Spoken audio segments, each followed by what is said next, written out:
Bienvenidos, les doy la bienvenida a este nuevo webinar en nuestra serie dedicada a la secuenciación de nueva generación y sus aplicaciones en salud humana. En esta oportunidad contamos con la presencia virtual de la doctora Carmen Aláez, que nos va a estar ofreciendo su charla sobre tipificación HLA de alta resolución. La doctora Carmen Aláez es graduada de la licenciatura en Química por la Facultad de Química de la Universidad de La Habana. Estudió la maestría y doctorado en Ciencias Químico-Biológicas en la Escuela Nacional de Ciencias Biológicas del Instituto Politécnico Nacional.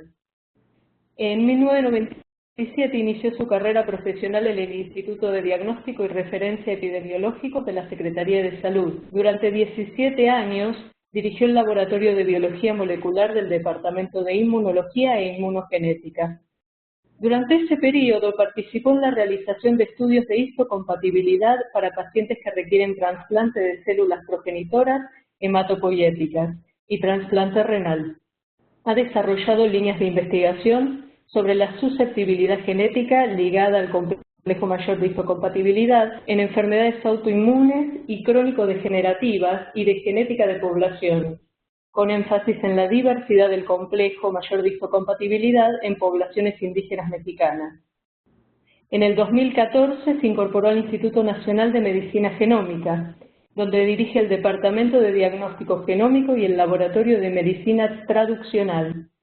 Encabeza la implementación y desarrollo de pruebas clínicas dirigidas al diagnóstico de enfermedades hereditarias y del cáncer basadas en tecnologías genómicas de nueva generación, desde donde se ofrecen servicios de diagnóstico genómico a otras instituciones del sector público y privado.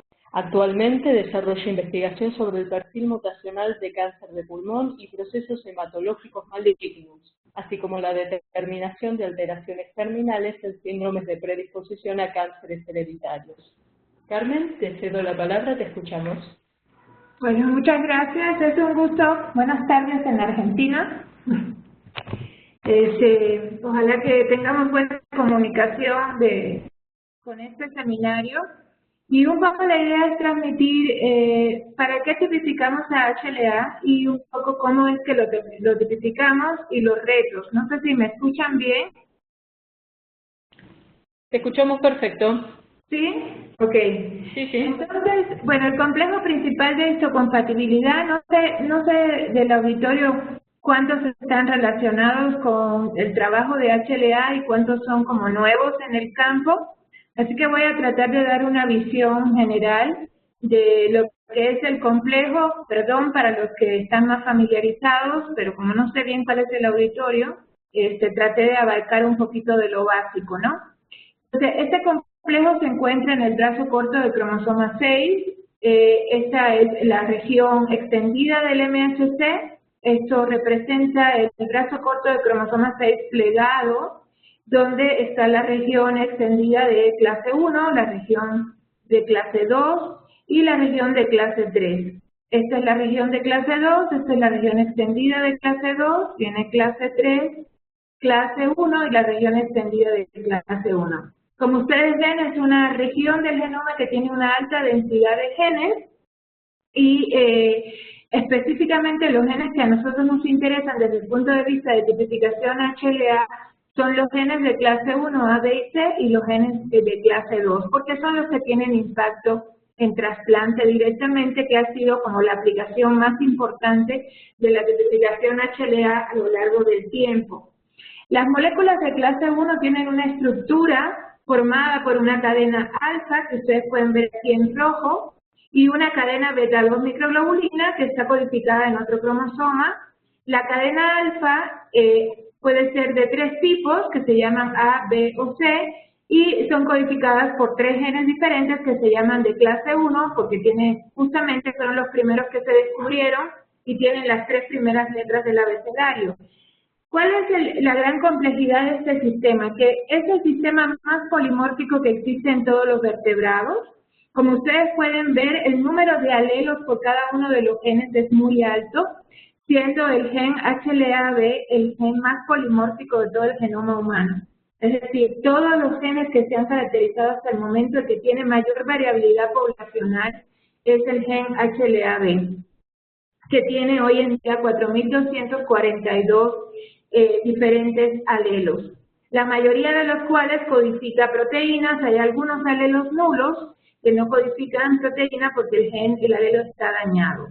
Para el caso de las moléculas clase 2, la estructura cristalina es similar, está formado también por dos cadenas alfa y una cadena alfa y una cadena beta, por dos cadenas, pero la diferencia con clase 1 es que ambas cadenas están codificadas dentro de la región MHC o de la región HLA en el humano. Entonces, los genes que codifican para la cadena alfa tienen la letra A en su nombre, y los genes que codifican para la cadena beta pues tienen la letra B. Así que se llaman DRA, DQA1 y DPA1, y DRB1, DQB1 y DPB1. Entonces, un DRA se combina con una molécula de DRB1 para formar una molécula DR que se expresa en la superficie de la célula. En algunos, como ustedes pueden ver, también existe polimorfismo en estos genes, es menor que el polimorfismo que existe en clase 1, pero es también considerable. Para DR-beta1 hay 1883 alelos distintos descritos hasta el día de ayer que actualicé esta diapo. Cada 3 meses se renueva el número de alelos y se actualiza la base de datos de alelos HLA que se encuentra en la página IMGT HLA y que es de libre acceso.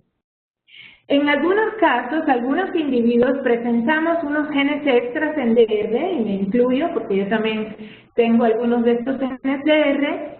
Esto es los genes de RBeta3, de RBeta4 y de RBeta5, por lo que algunos individuos tienen moléculas de DR adicionales en la superficie celular.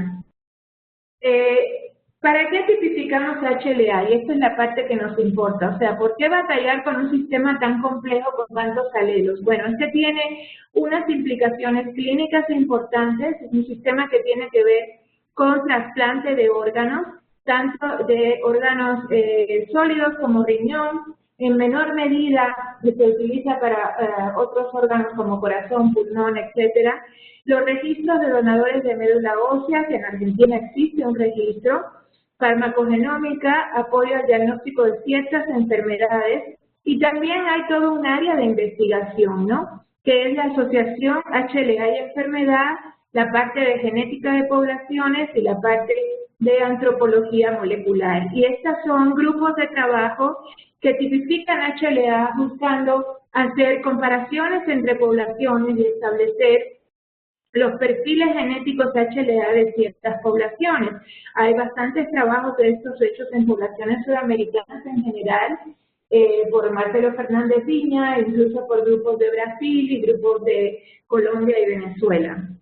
En cuanto al apoyo al diagnóstico de enfermedades, ustedes seguramente, los que están más relacionados con el HLA, saben que hay una serie de enfermedades que se asocian a la presencia en el individuo de ciertos antígenos HLA, donde el ejemplo como más común y más conocido es la espondilitis anquilosante, que se asocia a la presencia de HLA-B27 en los individuos, y no quiere decir que todo aquel que va a tener un B27 va a desarrollar espondilitis, pero sí en los que desarrollan espondilitis este antígeno es frecuentemente encontrado, con una frecuencia que es mucho mayor a la que encuentras en la población a la que este individuo pertenece. Es decir, que la presencia de ciertos alelos HLA confiere susceptibilidad para el desarrollo de ciertas patologías, como estas que aparecen en la diapo, y que para los médicos, ante una sintomatología clínica sugestiva de la enfermedad, el tipificar HLA les puede ayudar a tener un poco de orientación al diagnóstico. Es decir, a veces son enfermedades en las que existe un score, y si tú tienes dolor de espalda, rigidez matutina, una radiografía sugestiva de alteraciones en la parte sacrolumbar, pues probablemente si además tienes un HLA-B27, pues el clínico reumatólogo está más cercano al diagnóstico de una espondilitis anquilosante. Así que para los laboratorios que hacemos HLA tenemos esta aplicación de tipificación de ciertos genes como apoyo al diagnóstico, y esto es algo importante. Una cosa que está surgiendo muy fuerte, porque antes prácticamente no había este tipo de aplicaciones, es la parte de farmacogenómica. Como nosotros sabemos, muchos medicamentos de uso cotidiano producen efectos adversos en las personas que lo toman, e incluso en algunos casos la respuesta al tratamiento no es la que se espera. Estudios de investigación pues han podido demostrar que ciertos efectos adversos severos se asocian a la presencia en el sujeto de ciertos alelos HLA.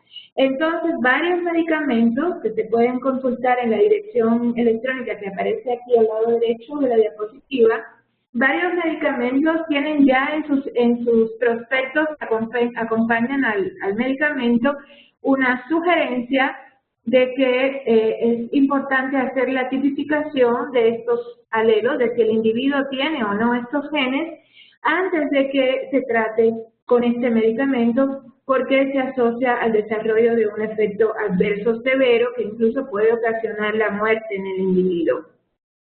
Desgraciadamente, seguramente en Argentina es igual que en México, ¿no?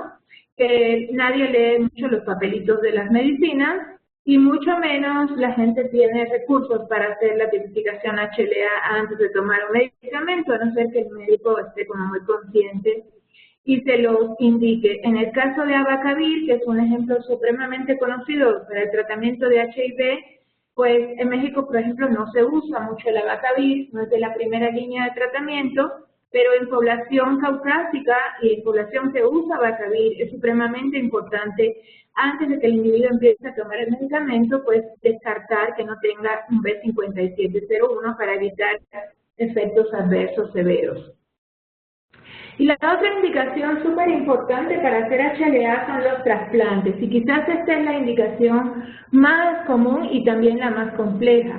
El trasplante de células progenitoras hematopoyéticas puede ser indicación para cura de varias enfermedades diferentes, tanto malignas como no malignas, por ejemplo, las leucemias agudas y algunas veces las crónicas cuando no responden al tratamiento, linfomas, inmunodeficiencias severas que pueden corregir con trasplante de médula ósea, anemias aplásicas, hemoglobinopatías, por ejemplo en Argentina seguramente hay bastante talasemia, y los individuos talasémicos homocigóticos se pueden trasplantar. También enfermedades metabólicas o enfermedades genéticas pueden ser corregidas a veces con trasplante de médula ósea. ¿Qué pasa? Que para poder trasplantar necesitamos un donante. Y ese donante tiene que ser HLA idéntico de preferencia, o lo más idéntico que se pueda dentro de ciertas reglas que existen para establecer la compatibilidad. Un trasplante consiste justamente en un individuo que está enfermo, que se somete a un tratamiento para hacer mieloablación del sistema hematopoyético del paciente. Y esta mieloablación tiene dos objetivos fundamentales. Uno es, en el caso de las enfermedades malignas, eliminar el resto de enfermedad maligna que el individuo pueda tener, y en el caso de las enfermedades genéticas que no son malignas, de todas maneras con esta mieloablación se hace espacio dentro de la médula ósea del individuo para que las nuevas células provenientes del donante HLA compatible puedan injertar y reemplazar la hematopoiesis del paciente por una hematopoiesis sana, proveniente del sistema hematopoyético del donador. Esto es el mundo ideal, esto es lo que uno quisiera que sucediera siempre. Sabemos que no siempre sucede así, no siempre hay injertos y muchas veces hay complicaciones graves. La presencia de no injerto no se debe solamente a la compatibilidad, también la propia enfermedad de base del individuo puede contribuir a que esa médula ósea pues no tenga un ambiente adecuado para que las células prendan e injerten. Sin embargo, un aspecto supremamente importante es la compatibilidad. Y en este respecto hay mucho publicado, y ustedes pueden ver en estos gráficos cómo es el efecto de la compatibilidad entre donante y receptor en el trasplante de células progenitoras hematopoyéticas. En la gráfica del lado izquierdo tenemos la probabilidad de desarrollar una enfermedad de infecto contra hospedero aguda, que eso es una complicación severa, grave del trasplante. Cuando no hay diferencias entre donante y receptor, que se dice cero mismatch, hay de todas maneras un riesgo cercano al 30% de desarrollar este padecimiento, esta complicación, pero si hay una diferencia o dos diferencias entre donante y receptor, la probabilidad se incrementa hasta casi el 40%, y esto es estadísticamente significativo, es decir, a mayor compatibilidad, menor incidencia y menor severidad de la enfermedad de injerto contrahospedero.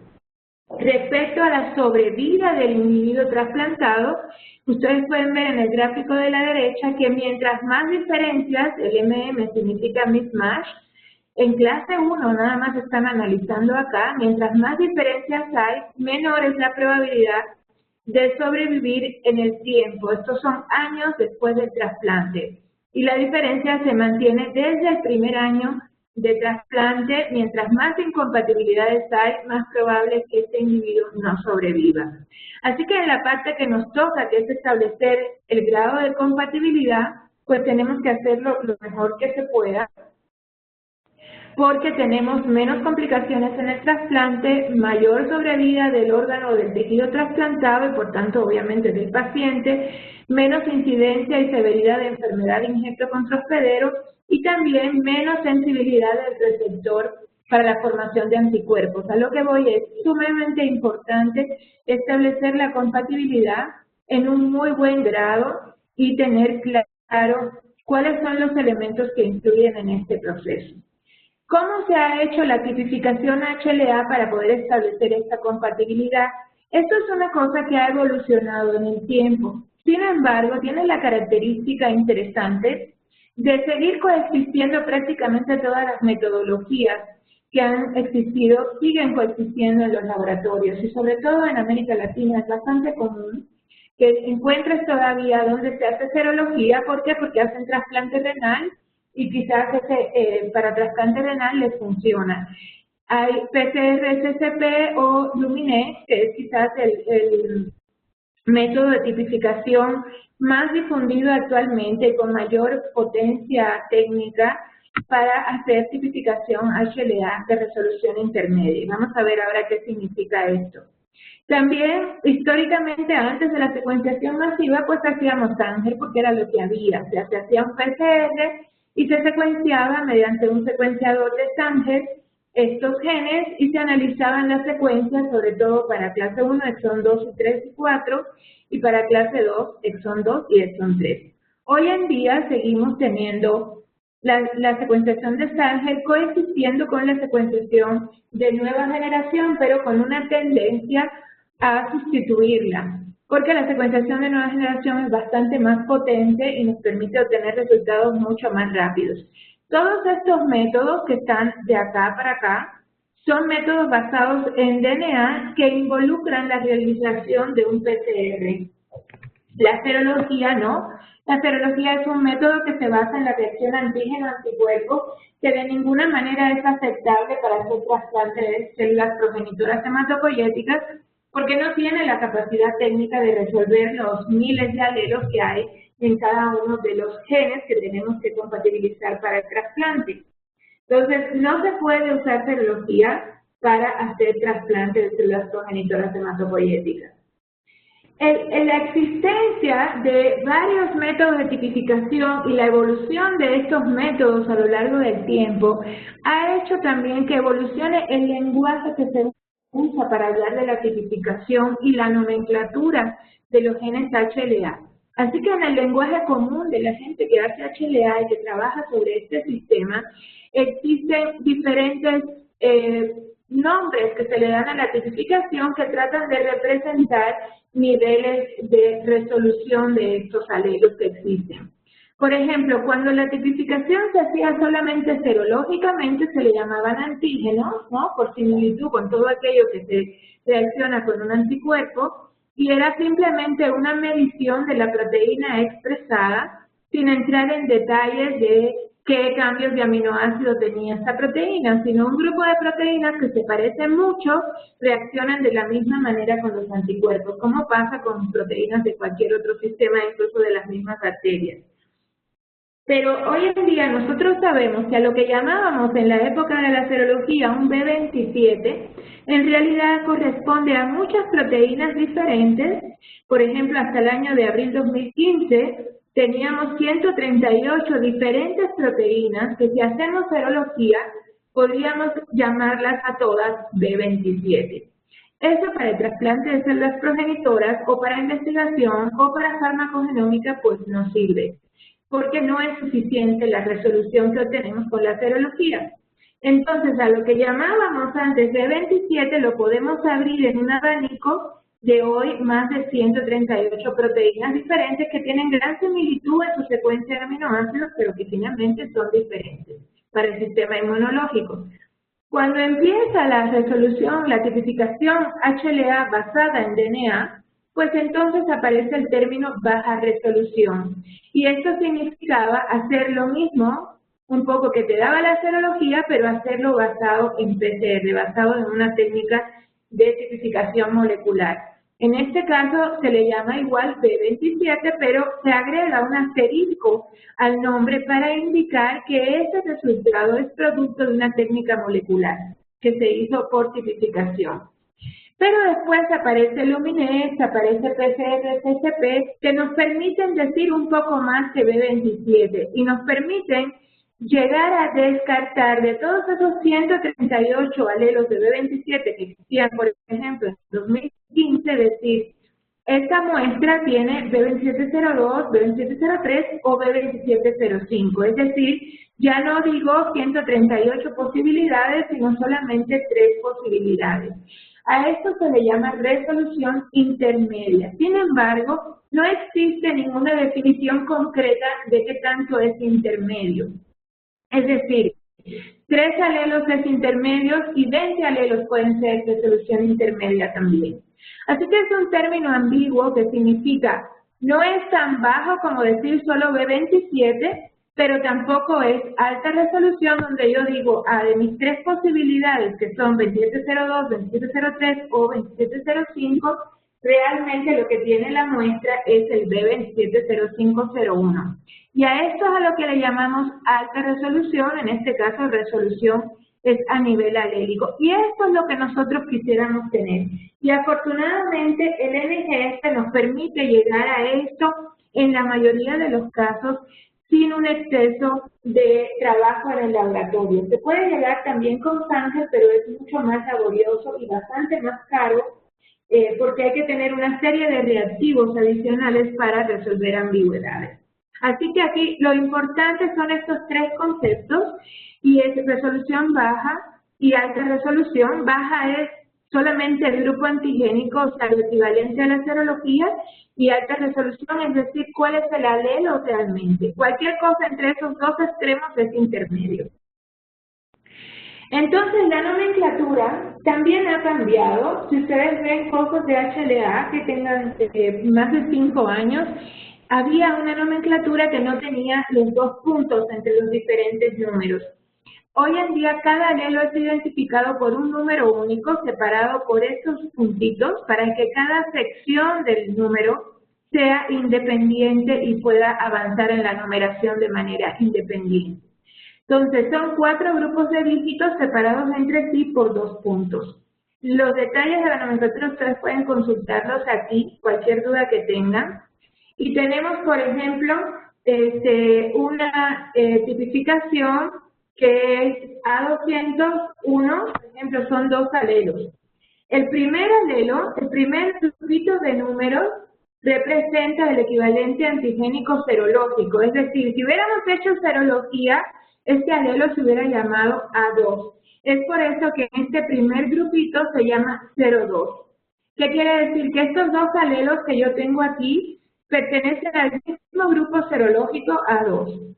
Después vienen otros 2 números, que en un caso es 01 y en otro caso es 02, y esto representa el subtipo de proteína dentro del grupo A2. Es decir, el 01 es una proteína que tiene una secuencia de aminoácidos y el 02 es otra proteína con otra secuencia de aminoácidos que por supuesto se parece mucho a la 01, pero tiene varias posiciones diferentes.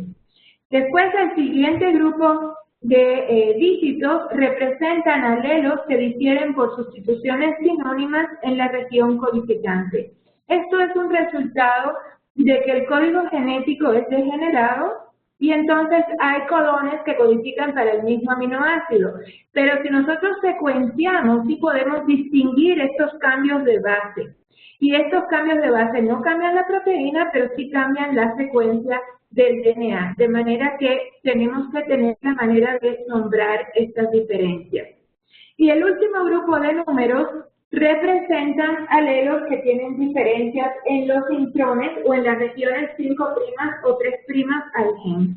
Es decir, que estos dos alelos que tenemos acá difieren en la proteína, difieren en la región codificante y difieren también en los intrones. ¿Qué es lo que pasa? Que cuando uno quiere llegar a este nivel de resolución alélica con Sanger, y este ejemplo que tengo aquí, esta pantalla que pueden ver, el cuadro amarillo, es un resultado real de una muestra que de un lado el individuo tiene un A02 y del otro lado tiene un A03.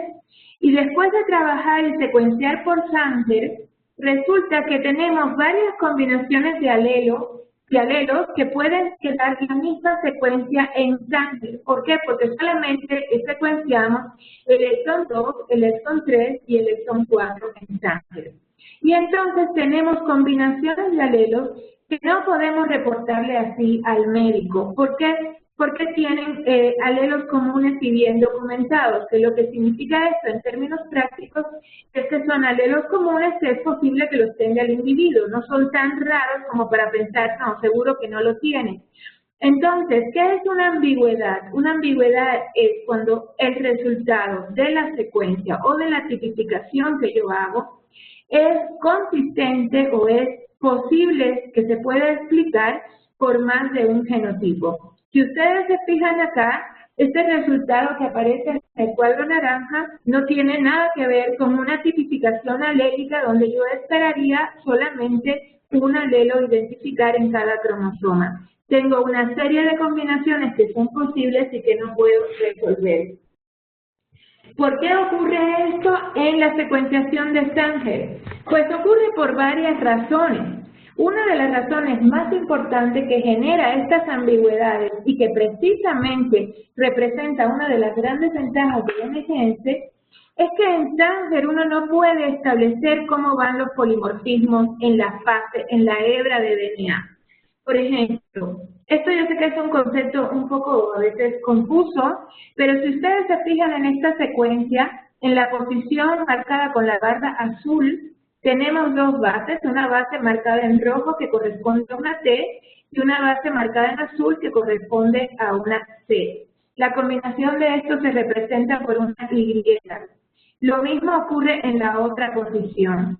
¿Qué pasa? Yo puedo, esto sucede porque hay dos alelos en esta muestra, uno del origen paterno y otro del origen materno, que uno en una posición tiene C y el otro en la misma posición tiene una T. Cuando hago la secuenciación de Sanger, esto migra en el mismo fragmento del mismo tamaño y por eso los veo juntos en la misma posición.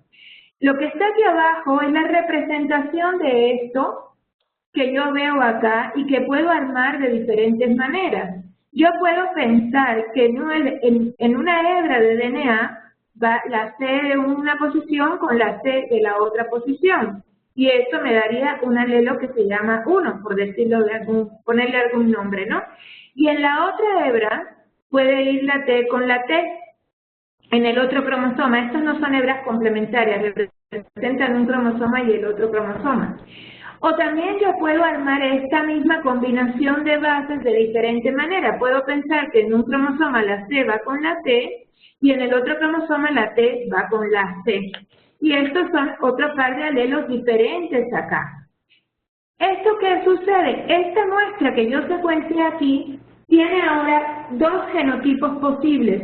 Si yo lo armo como lo armé en la primera sección, es genotipo 1 con genotipo 3. Y si yo lo armo como lo armé en la segunda, sería genotipo 4 con genotipo 6. Y yo no tengo cómo discriminar estas dos situaciones usando Sanger, a no ser que yo use un primer de secuenciación adicional que me permite establecer cuál es la fase de estos dos polimorfismos, es decir, si la verdad es esto o la verdad es esto.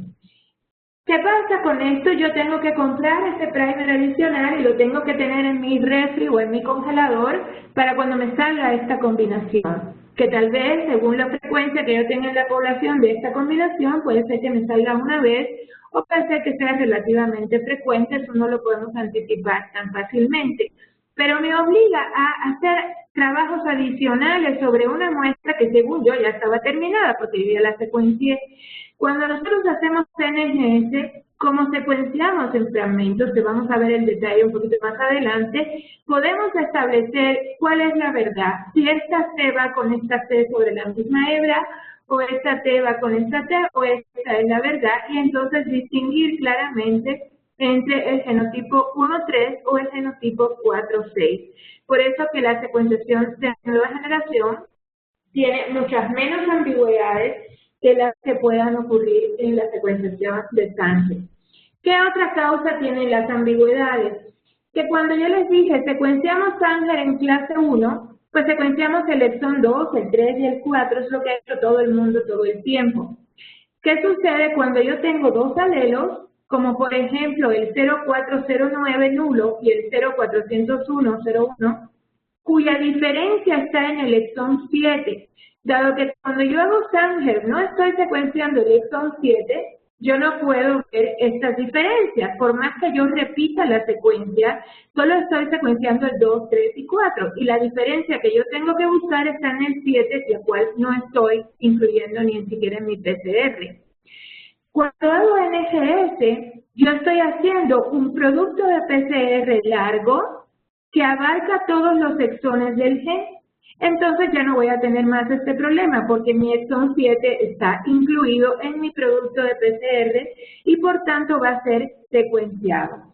Así que otra causa de las ambigüedades es que si yo no secuencio todo el gen, pues no puedo ver las diferencias que están fuera de la región que yo estoy secuenciando y por tanto no puedo distinguir entre el 401 y el 409 nulo, cosa que sí puedo hacer con Sanger porque estoy haciendo PCR del gen completo.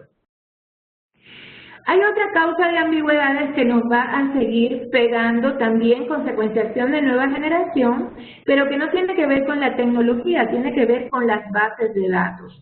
Y precisamente, como yo les he dicho, que históricamente se han secuenciado ciertos exones de los genes nada más, por ejemplo, para clase 2 de RB1, que es lo que tenemos en la diapo, solamente se ha secuenciado el exón 2 mucho, ¿no? Entonces hay muchos alelos que ya están descritos que no tienen secuenciado el exón 3.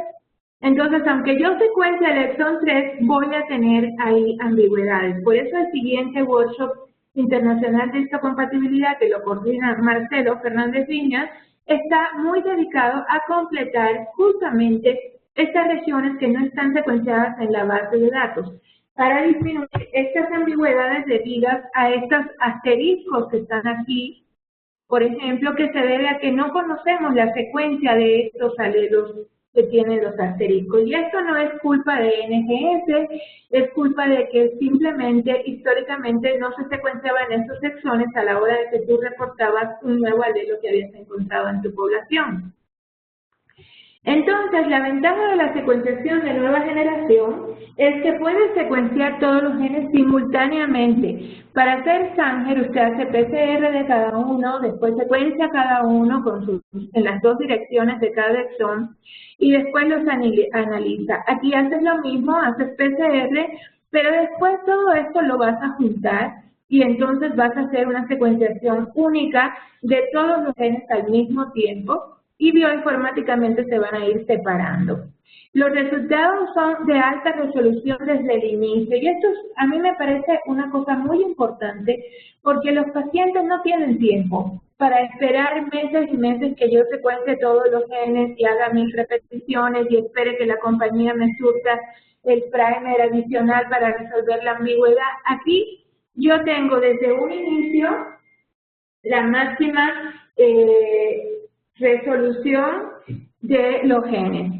Se evitan etapas adicionales de secuenciación, se ahorra tiempo y recursos y prácticamente, no voy a decir que el 100% está libre de ambigüedades, porque vamos a seguir teniendo ciertas ambigüedades que se deben también al hecho de que la base de datos está incompleta.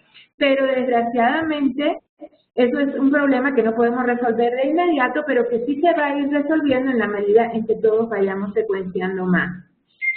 Finalmente, la secuenciación de estos genes se hace en un experimento único, ¿no? Clase 1, A, B y C, clase 2, DRB1, DRB3, DRB4 y DRB5. Esto es importante porque aquí DRB1 se amplifica junto con los genes extras de DR, es decir, nosotros no tenemos que preocuparnos porque el individuo tiene o no tiene genes extras de DR, simplemente como todo ocurre en el mismo tubo, entonces no tenemos nosotros que preocuparnos si lo tiene o no. Si lo tiene va a amplificar y vamos a tener el resultado.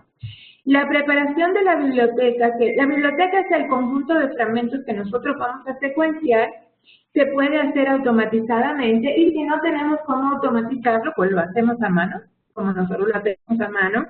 En nuestros países la automatización no es quizás la primera línea, pero es posible ser automatizable si alguien tiene suficiente volumen como para usar un sistema automatizado de preparación de librerías. Y la secuenciación se puede hacer en el equipo MySeq. Afortunadamente, en este caso, existe un programa de cómputo desarrollado por la compañía Connection Genomics y distribuido a través de Illumina ahora en este momento, que hace el análisis. Fíjense que en las aplicaciones de secuenciación masiva, uno de los problemas más importantes es que secuenciar es lo más fácil de todo y lo complicado es analizar. En este caso el análisis es bastante sencillo porque hay un programa que trabaja en Windows que es amigable para los que no somos informáticos y no nos gustan como las pantallas negras con letras amarillas o rosas y no entendemos nada de códigos de comandos, y este programa trabaja desde Windows. Sí necesita una buena compu, que vamos a ver más adelante, y ese es como que el flujo de trabajo, que es relativamente sencillo y que ahora pues hay dos versiones del kit, una más corta todavía que la primera versión que salió. Ambas versiones están en el mercado y se pueden usar y tienen sus ventajas. Lo primero que uno tiene que tener es un DNA bueno. Para secuenciación masiva, llámese HLA o llámese cualquiera de las aplicaciones de Illumina, incluyendo los microarreglos, si usted no tiene un buen DNA, usted va a tener problemas en el proceso de trabajo, porque el DNA es la materia prima. La otra materia prima son los reactivos, bueno, de eso ya se encarga Illumina, son de buena calidad, los reactivos están bien, entonces yo me tengo que encargar de tener un DNA de buena calidad y cantidad suficiente. Una vez que uno tiene el DNA, genera los amplicones, o sea, hay un proceso de PCR, como estamos acostumbrados, los que hacemos HLA, estamos acostumbrados a hacer PCR de los genes de HLA. La única diferencia es que este es un PCR bastante largo, porque los fragmentos que se van a amplificar no tienen 200, 300 pares de bases, que estamos acostumbrados, sino son kilobases de tamaño, y eso lleva tiempo. Así que este PCR se deja pues toda la noche. Después se normalizan los productos de PCR. ¿Para qué es esta normalización? Pues es un proceso con perlas magnéticas que nos sirve para poner la misma cantidad de todos los productos. No queremos poner, ustedes saben que la eficiencia de amplificación de los genes va a ser diferente y depende un poco también de la muestra y depende de la propia complejidad de la región que uno está amplificando. Entonces queremos que todos estén igualmente representados en mis secuencias finales, para lo cual las normalizamos. La fragmentación de los amplicones es un proceso artificial en el cual los fragmentamos y les añadimos adaptadores en los extremos de estos fragmentitos que generamos para poder manipularlos. ¿Cuál es la manipulación que queremos hacer? Queremos pegarlos a la celda del equipo y queremos que se secuencien también. Y también tenemos unos índices que son los que nos permiten diferenciar la muestra. Este índice no es más que una secuencia de DNA que ya sabemos cuál es su secuencia y que se la pegamos a la muestra de Carmen para saber que la muestra de Carmen es la que tiene cierta secuencia y la muestra de Laura es la que tiene otra secuencia, y eso bioinformáticamente nos permite separar las secuencias provenientes de diferentes DNA. Estos índices son nuestro plumón indeleble con el que marcamos el tubo donde echamos el DNA de Carmen, de Laura o de cualquiera. Y finalmente se hace un pool, o sea, una mezcla de todos estos fragmentos de PCR ya limpios, que es lo que ya secuenciamos. Para preparar las muestras de DNA, que es el paso crítico, como les digo, tenemos que saber, si nosotros tenemos un buen método de extracción de DNA, que sabemos que es estable, que sabemos que nuestro DNA está íntegro, entonces nosotros no necesitamos coger un gel de agarosa cada día. Sin embargo, si alguien nos trae unas muestras a secuenciar, que las sacaron hace quién sabe cuántos años, usando quién sabe cuál método, y después estuvieron congelándose, descongelándose, etcétera, pues es conveniente hacer un gel de agarosa para saber con qué estamos partiendo en el trabajo y ver que haya un gel de agarosa al 1% y que tengamos fragmentos íntegros de DNA. Si no los tenemos y aún así decidimos trabajar, pues ya también sabemos con lo que estamos trabajando. Si después tenemos problemas, podemos saber qué pasó. Y la otra cosa es cuantificarlo. Y aquí es una cosa bastante importante porque todos estos métodos de secuenciación masiva no se vale solamente cuantificar en el nanodrop, que es lo que estamos casi todos acostumbrados, que es un espectrofotómetro finalmente, sino nosotros queremos cuantificar cuánto DNA de doble cadena tenemos, porque ese es el que realmente podemos amplificar. Así que se usa un sistema con fluorescente, un marcador fluorescente intercalado que nos permite cuantificar DNA de doble cadena. Este equipo, a veces la gente tiene el nanodrop, no tiene el qubit y no quiere invertir en eso. La verdad es que vale la pena, realmente es un equipo que no es excesivamente caro y que garantiza que tú estás poniendo la cantidad que el protocolo marca. Es más caro perder la secuenciación que poco a poco, y esto te sirve para todas las tecnologías que vayas a hacer de secuenciación masiva, no es solamente para HLA. Cualquier cosa de secuenciación masiva lleva una cuantificación por qubit. Así que es un equipo bastante importante de tener en el laboratorio. Los amplicones de PCR para los genes de HLA, ustedes lo pueden ver aquí en esta diapo, y vean ustedes que son kilobases lo que estamos amplificando. 4.1 kilobases, el gen DPA es enorme, tiene 10.3 kilobases, para DPB también es grande, 9.7, y como ustedes pueden ver, son fragmentos muy, muy grandes. Los que estamos acostumbrados a hacer HLA, estamos acostumbrados a pensar en pares de bases, no en kilobases. Así que este es un programa de PCR que dura 10 horas y que necesita que uno sea como organizado en el laboratorio para dejarlo en la noche. Es decir, uno lo puede poner en la tardecita del mediodía en adelante y así esas 10 horas pasan durante la noche, ¿no? Y no ocupamos 10 horas nuestros termofriadores en el día cuando queremos usarlos para otras aplicaciones. Entonces, lo ideal es hacer este PCR durante la noche para aprovechar las horas de la noche, ya que es supremamente largo el PCR. Uno puede verificar los productos de PCR en un gel de agarosa. A mí me gusta verificarlo porque realmente nosotros tenemos, como en Latinoamérica en general, tenemos más tiempo que dinero, ¿no? Y entonces podemos ahorrarnos si algo falló, si de pronto pasó algo o nuestras muestras no están óptimas. Nosotros en este punto podemos ver si tenemos un producto de PCR, que podemos secuenciar. Si no lo tenemos, ¿para qué le seguimos? ¿Para qué seguimos gastando dinero, haciendo toda una secuencia para que al final no nos dé nada? Entonces, a mí este paso, sobre todo al inicio que uno empieza con el método y que está como estandarizándolo todo, pues es muy importante verificar la calidad y la cantidad de los productos de PCR que uno está obteniendo. Como pueden ver, son de diferentes tamaños, e incluso ustedes en esta misma diapo pueden ver que, por ejemplo, el DPA amplificó menos eficientemente que los otros genes. La bandita de los otros genes está bastante más intensa que la bandita de DPA. Y esto ya a mí, yo lo anoto y digo, ok, si tengo problemas en DPA, yo ya sé que DPA estaba más baja la amplificación. ¿Qué es lo que vamos a hacer en el siguiente paso? Limpiar estos amplicones. ¿Por qué los queremos limpiar? Porque nosotros no queremos tener primers de PCR que no se utilizaron, no queremos tener nucleótidos ahí flotando, nos interesa quedarnos única y exclusivamente con el producto de PCR limpio, que es nuestro objetivo y con el cual nosotros vamos a trabajar.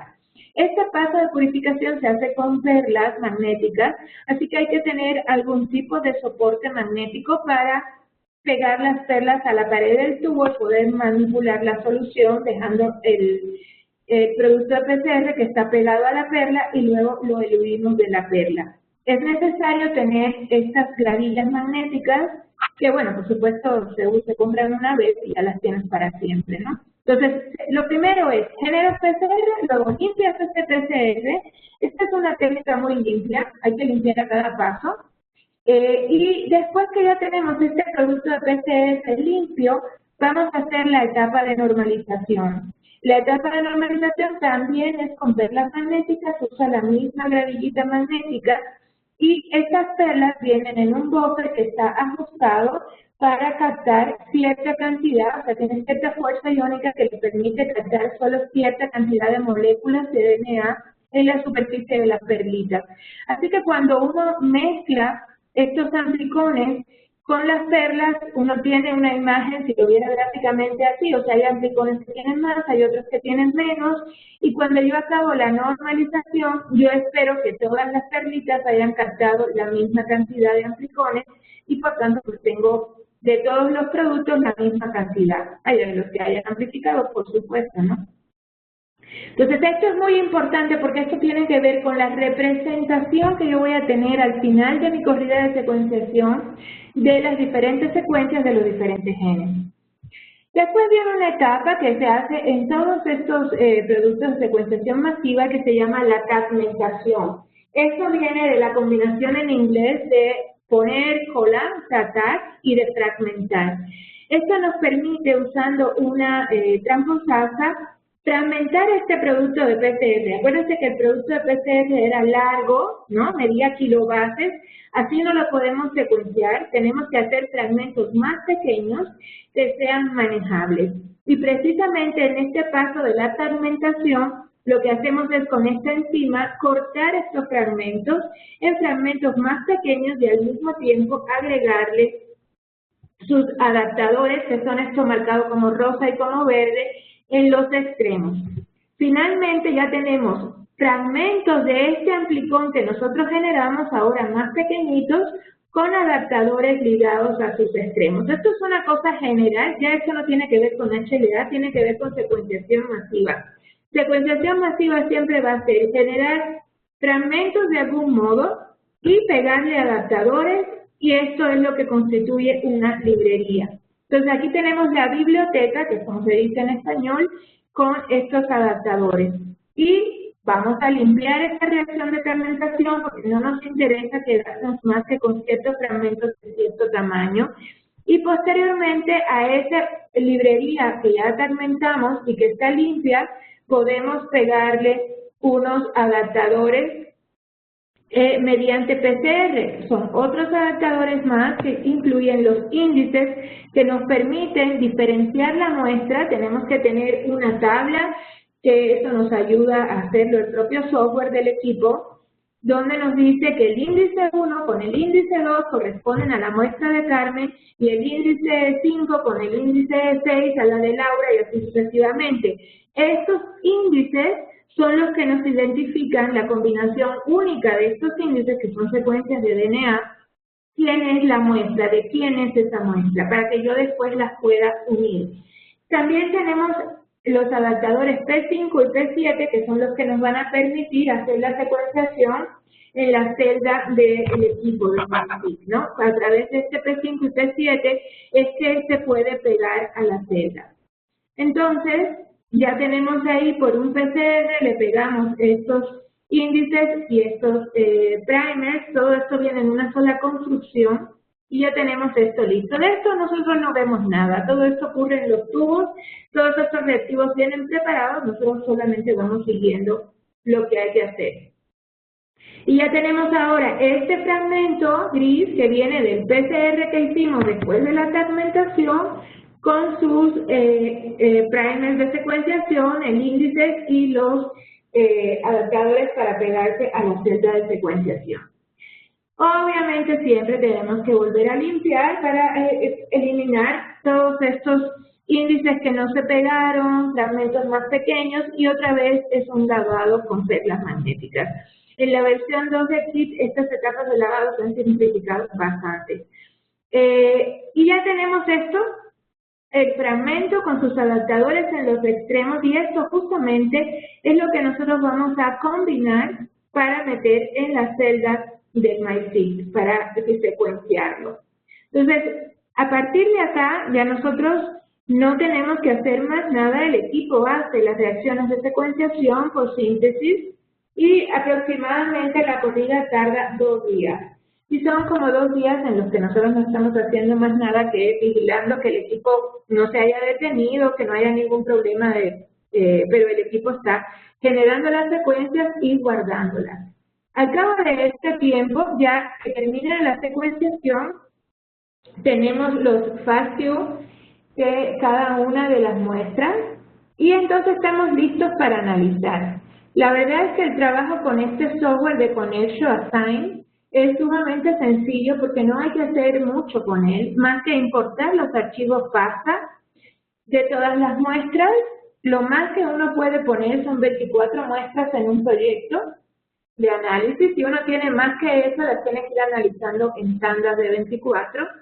Y el software solito se encarga de alinear esas FASTQ a las secuencias de referencia, hacer las métricas de calidad, hacer el llamado de las bases, comparar la secuencia consenso de la muestra con la biblioteca de alelos descritos hasta ese momento y asignar el genotipo de cada muestra. Realmente es no sé, para los que hayan hecho Sanger, la revisión de Sanger es un proceso mucho más participativo. Este es un proceso en que sí también les recomiendo que lo hagan en la noche, que lo dejen puesto en la noche, porque el análisis de 24 muestras para todos los genes es un proceso que toma unas cuantas horas. Entonces, si lo hacemos en nuestra compu, se va a quedar la computadora bloqueada mientras hace el análisis y no vamos a poder hacer ninguna otra cosa. Entonces nosotros lo que hemos optado es en la tarde antes de irnos, cargamos el análisis, nos vamos al día siguiente en la mañana, ya terminó de correr, y se hace el reporte, se hace una revisión y una edición de las secuencias, es posible corregir posiciones, y es muy importante, y yo aquí sí haría una pausa, porque en la mayoría de los laboratorios no tenemos una computadora con estas características mínimas que pide este software. Y entonces, a no ser que estemos en un lugar donde haya un servidor que nos permita cargar el software, tenemos que ser prevenidos porque podemos comprar el equipo, empezar a secuenciar y de pronto vemos que no podemos analizar porque sencillamente no tenemos esta velocidad de procesamiento. Y no es que se pueda hacer en una computadora más baja y esperarse más tiempo, simplemente no corre el programa. Entonces, esto que aparece en pantalla es lo mínimo que se requiere para que corra bien el programa de análisis. Uno dándole esto es una cosa fabulosa, como corre. Pero sí, son computadoras que no son las laptops que traemos, ni tampoco las computadoras comunes que en los laboratorios es un poquito más alto el requerimiento. Y es de Windows, es perfectamente compatible con Windows. Este es el aspecto que tiene el programa. Para aquellos que han hecho HLA, si se fijan y se alcanzan a ver bien esta pantalla, verán que la mayoría de los genes están ya directamente en alta resolución. En algunos casos ustedes pueden ver que hay dos rayitas, como hay aquí en este caso. Estas rayitas son una advertencia de homocigosidad. La homocigosidad en HLA no es algo que uno espera. Claro que existen algunos genes que tienen menos polimorfismos, pero en general la comunidad HLA es un poco histérica ante la presencia de homocigosidad y entonces lo marca para que uno revise con más cuidado, en este caso, el resultado, ¿no? Y también a veces se pone una X cuando persisten ambigüedades en el dígito en que persiste. Por ejemplo, si ustedes se fijan aquí en este extremo derecho, aquí hay una X al final que significa que aquí no pudo resolver. Sin embargo, no todas las ambigüedades nos afectan. Existen una serie de ambigüedades que son permitidas y que se pueden dejar en el reporte porque no cambian la secuencia de la proteína. Por ejemplo, esto ya es una muestra, la muestra, por ejemplo, 132, si nosotros damos clic en esa muestra, se abre una pantalla y podemos ver el resultado gen por gen de cada uno de los genes que secuenciamos en esta muestra. Así que aquí en este caso nosotros tenemos, por ejemplo, que a pesar de que DPB1 se secuenció por NGS, sigue siendo ambiguo. Si ustedes se fijan aquí abajo, lo señalado en rojo, persiste una ambigüedad en DP. El alelo 124 y el 350 no pueden ser discriminados del 301 y del 401. Y esto se debe a que estos alelos no están probablemente secuenciados completamente, porque por eso tiene esta marquita aquí en naranja, que significa que no está completamente secuenciado. Entonces persisten ambigüedades, esto es lo que yo les comentaba. Sin embargo, clínicamente los alelos comunes en este caso son el 301 y el 401, por eso los marca en negritas.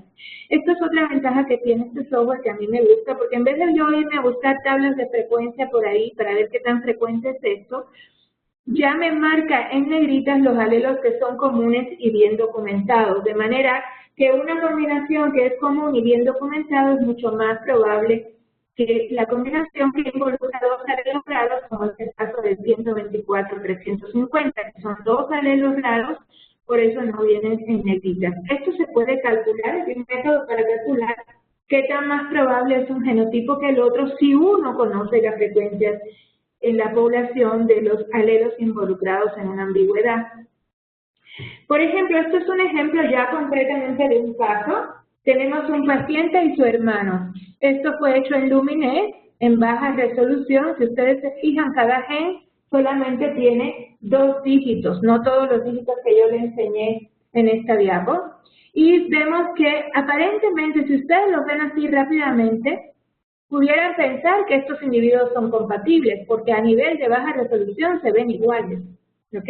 Todos los números son iguales en todos los genes. Sin embargo, cuando nosotros secuenciamos, acuérdense que cada uno de estos 0,2 representa muchos alelos, el 0,1 muchos alelos, y entonces los subtipos de esos alelos pueden ser diferentes. Y si ustedes se fijan, a pesar de que los dos primeros dígitos son iguales, cuando llevamos a 4 dígitos, que son la proteína, el cambio de aminoácidos en la proteína, vemos que estos individuos, que a pesar de ser hermanos, tienen subtipos diferentes.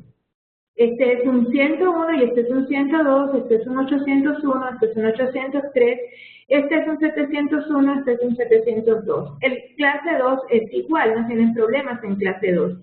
A lo que voy es, cuando yo hice esta técnica de Luminex, yo llegué a un resultado que yo sé que a mí no me permite concluir que estos individuos son compatibles o no, porque a pesar de que yo los vea igual, porque yo sé que cada uno de esos números puede tener variantes distintas.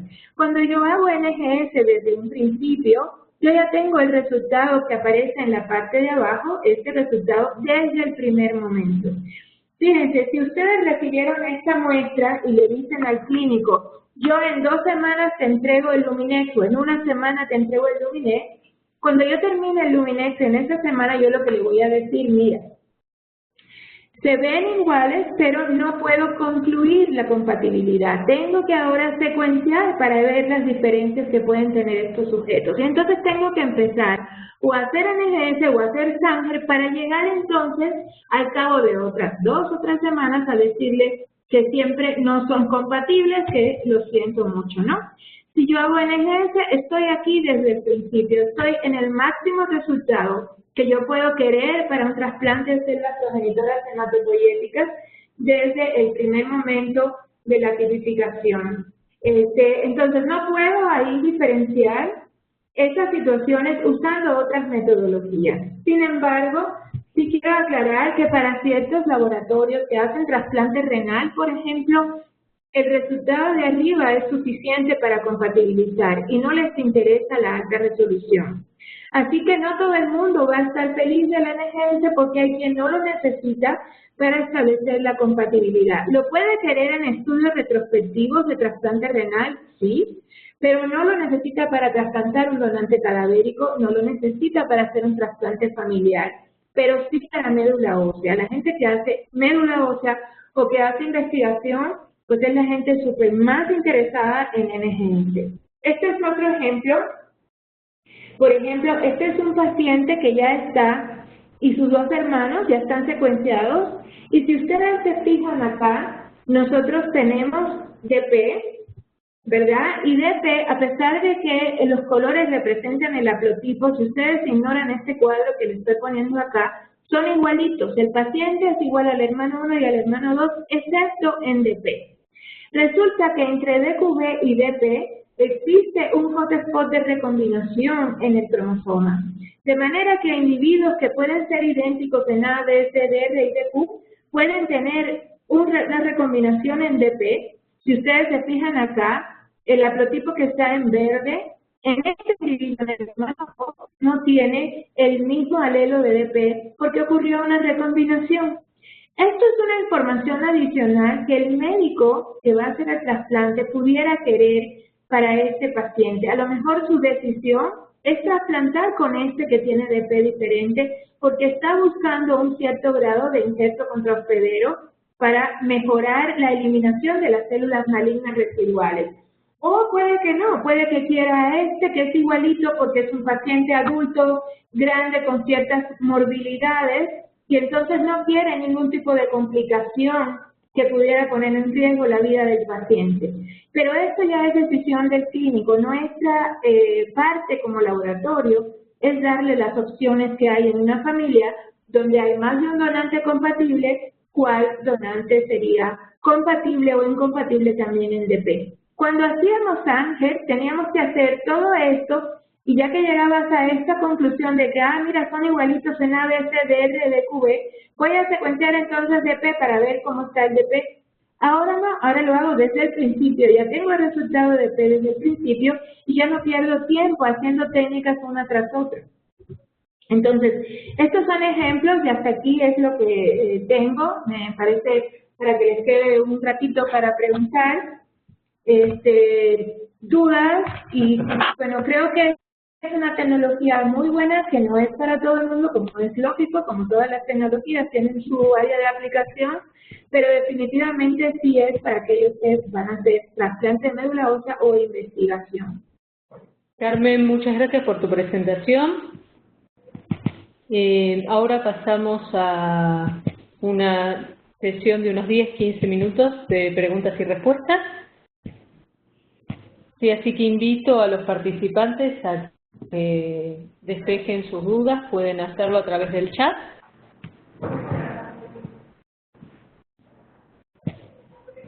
Si te parece, Carmen, aguardamos unos minutos. Sí.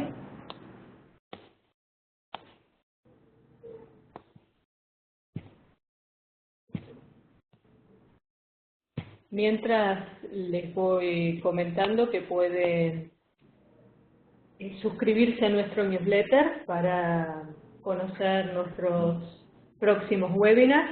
Nosotros anunciamos las próximas ediciones por esa vía y también a través de nuestras redes sociales, en nuestra página web www.biosystems.com.ar pueden acceder a los enlaces a Facebook, LinkedIn y a nuestro canal de YouTube. En el canal tienen acceso a los webinars anteriores y también vamos a poner a disposición este webinar. Así que si alguno quiere verlo nuevamente o recomendarlo, pueden hacerlo a través de nuestro canal.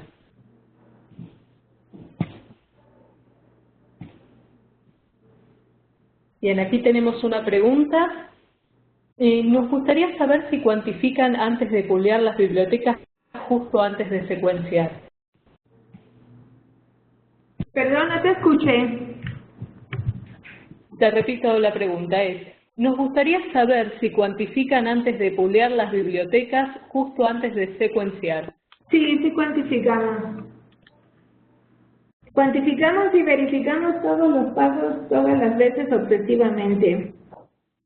Si cuantificamos el pool antes de cargar en el MySQL, porque no queremos tener como overclocking, entonces sí cuantificamos. Con Qt igual.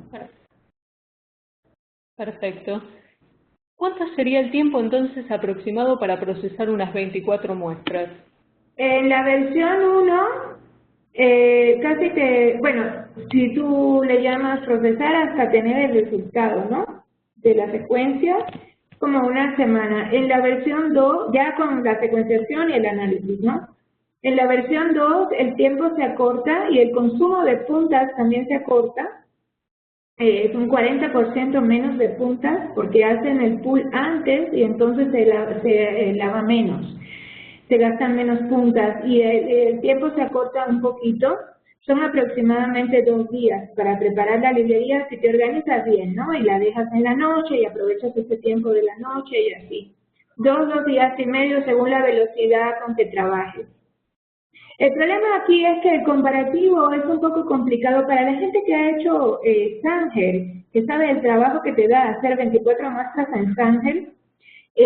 No tienes que convencerlos mucho, ¿eh? Basta que lo hagan una vez y vean el resultado ya. Pero la gente que entra directo a hacer HLA por NGS a lo mejor se siente que es demasiado trabajo, ¿no? Porque no tienes el referente del trabajo que costaba llegar a ese mismo resultado antes. Bien. Pero en realidad es menos de una semana actualmente lo que tienes. Aquí pregunta qué tipo de relevancia tienen los últimos 2 dígitos del alelo. Pues no tiene mucha relevancia. De hecho, existe una página que se llama HLA Allele, donde ustedes pueden consultar lo que tienen que resolver y lo que no. Y de hecho, los alelos que se diferencian solamente en la región intrónica, normalmente no los tienes que diferenciar. El problema es que tienen nombre porque cuando tú secuencias sí ves esos cambios, ahí están los cambios. Que no tenga impacto en la secuencia de aminoácidos de la proteína, pues eso es otra cosa, pero a nivel de secuencia de DNA son alelos diferentes. Ahora, sabemos poco de los intrones de los genes de HLA porque no hemos secuenciado suficientemente los intrones. Puede ser que más adelante vayamos viendo que algunos cambios en los intrones, como ocurren en otras, que eso es lo que representan los 2 últimos dígitos del alelo, algunos cambios en los intrones pueden tener impacto sobre la expresión de la proteína. Hoy no tenemos ese conocimiento porque nunca, a duras penas secuenciábamos 3 exones del gen, ¿para qué ni hablar de los intrones? Ahora estamos secuenciando indirectamente los intrones porque están en el producto de PCR y vamos a empezar a ver entonces cambios en la base de datos en relación a la presencia de estas variantes que pueden ser intrónicas. No tiene impacto desde el punto de vista de compatibilidad siempre y cuando no afecte la expresión de la proteína. Los alelos que tienen una expresión de proteína afectada lo representan en el nombre del alelo por una letra N que representa nulo o por una letra L que representa low expression. Y eso es lo que tenemos, porque si un individuo tiene un alelo nulo, a los efectos prácticos no tiene esa proteína expresada en la superficie. Y a los efectos de compatibilización HLA, es como si fuera un homocigótico para el otro alelo que tiene en el otro cromosoma, porque el nulo no lo expresa. Entonces, realmente la parte clínica se basa más en los primeros 4 dígitos de la proteína, o sea, antes de los segundos 2 puntos del nombre del alelo, porque son los que tienen que ver con cambio de aminoácidos en la proteína y son los que son relevantes para la célula T reconocerla como un péptido extraño. No sé si eso aclara tu pregunta. Bien, acá tenemos otra pregunta que es si se procesan hasta 24 muestras por corrida o es la capacidad del software para el análisis.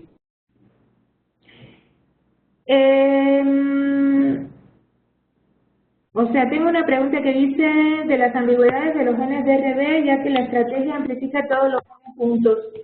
Sí, los amplifica todos juntos y los separa bioinformáticamente.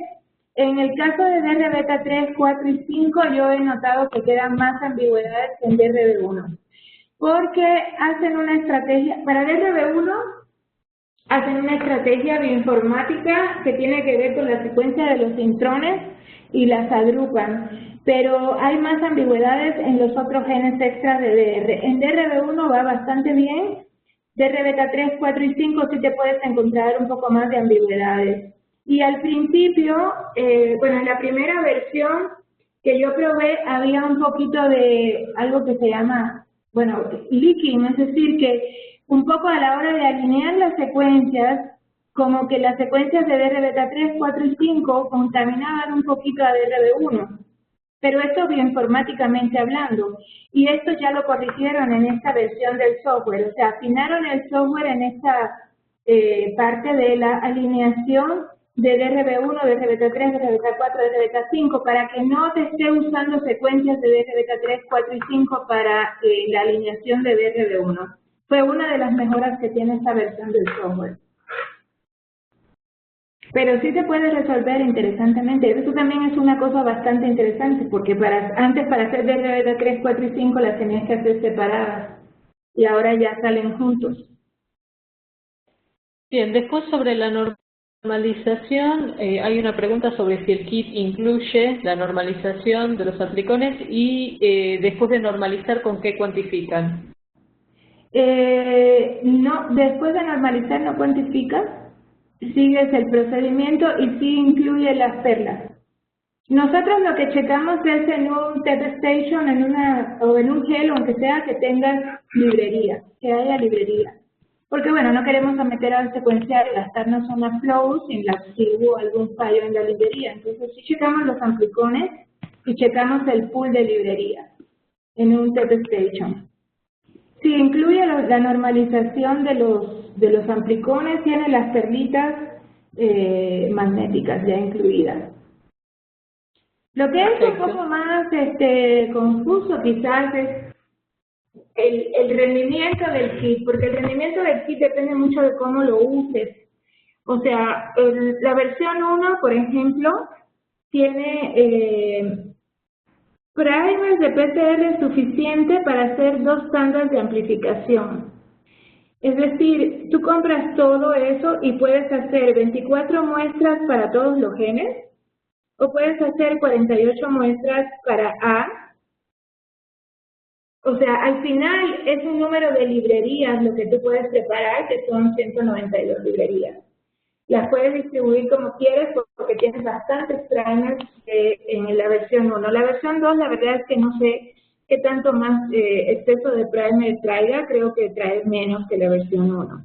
Entonces depende mucho el usuario final cómo quiera aprovechar ese kit. A lo mejor tú tienes un cliente o una persona que solamente le interesa secuenciar clase 1, ¿no? Entonces puedes secuenciar A, B y C y no secuenciar los otros genes. ¿Por qué? Porque vienen los tubos de los primers separados.